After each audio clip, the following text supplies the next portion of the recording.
All right, man. So we want to start first the premise. So think part of the whole concept of your shoulder being jammed up. Obviously, there's something wrong with your shoulder, but at this point, everything's kind of just going to start torquing your scapula, your back, all that, and more than likely, your spine is going to start arching, and your ribs are going to start flaring, and they're going to be all like torqued to the side because that's what happens, and that's taking pressure. That's putting pressure on here. So the whole point is that all this space is tight from just life.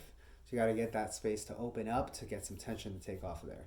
But in that, it's because everything's so tight, all the muscles around that you can't get air into them, so they're just tight and compressed. So we got to kind of expand them a little bit. So part of the whole concept is like I do this every single day before my workouts because I need to get air into my spine to help relieve my shoulder. So that's kind of what you want to look at it. Like the more air you get into your spine, the more air you get into those places, the more you're going to relieve your shoulder. So peanut. I like to do it with the tennis ball because you don't want it to be too hard. You want it to be hard enough to get some resistance, but not too hard because you don't want it to be excruciating, but enough that you feel something. Okay. Next, you can use something that's about I like to use something about 18 inches. This is a step. You could also use like a couch, or you could use some other end. But I will need you to be elevated to probably about like your shin height, and you'll see because you want your hips to be about 90 degrees. And the whole goal is to have your spine flat. Last, you'll have a pillow, or that isn't so high. I have like three towels rolled up together. So the point is that we want to start from the bottom, and like I was saying before, anything up here is probably starting from below. So if anything, you're probably tight in the rib cage, spine area. That's pulling on top as well. So think that the peanut, you want to make sure that your hips are 90 degrees. Notice 90-degree angle, right? That's why we want that.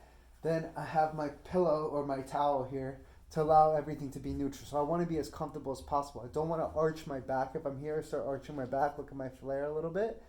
And if I'm too low with my spine, I'm going to get too crunched. I want to be as neutral and comfortable as possible. So you're going to grab that peanut. You're going to put that peanut not in your middle back, like right above it. From there, you're going to breathe. Hands on the ribs, in from the nose, out from the mouth.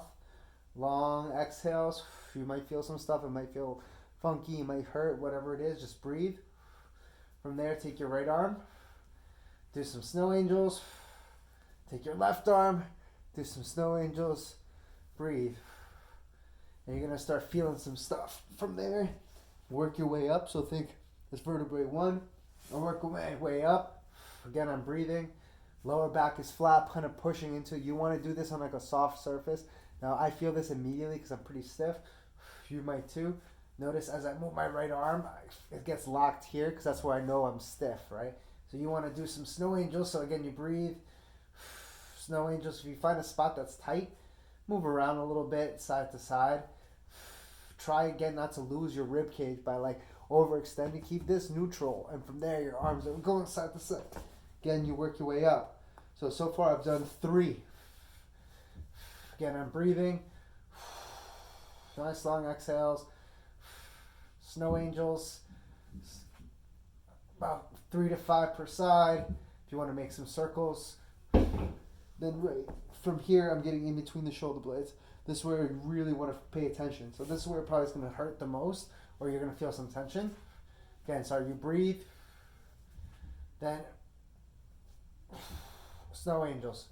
This is where you might notice that things get really funky. Don't over push, but start breathing through. Hold it in a place that feels tight, and just breathe. Move your arms side to side. You're going to do this all the way up through your spine. So it's probably be about like 7 to 9 times. When you're done, you should feel like some opening of those muscles in the back there. And that should feel pretty good. So that's the purpose of the peanut. You don't want it to be too hard because if it's too hard, all it's going to hurt. You don't want it to hurt. You want to feel like it getting sticky, but as you move, it kind of like is moving around. From there, that's going to create some air into your spine, right? What you could do then is, as afterwards, is take your lacrosse ball, you put it on your chest, make some snow angels as well, breathe, put it by your collarbone, it's probably going to be tight there. Open up that chest, and then you get into the breathing exercises. So, breathing exercise number 1, laying on your back, knee hug, so pull your, let's say your left leg is straight, pull your right knee to your chest, just hold and breathe. You want to feel some air go into your lower back and up. Don't think this is fully for the shoulder. Think it's more for your spine. Breathe for 30 seconds per side. That'll be 1. All right. You think, again, we want to get air right below here to get above here. 30 seconds there. Afterwards, you're going to flip on over into our 90-90 position. So go back to what you did with the peanut, but now without it. Lower back is flat, so now you're in a better position. Notice my ribs aren't as arched now because now my spine is open.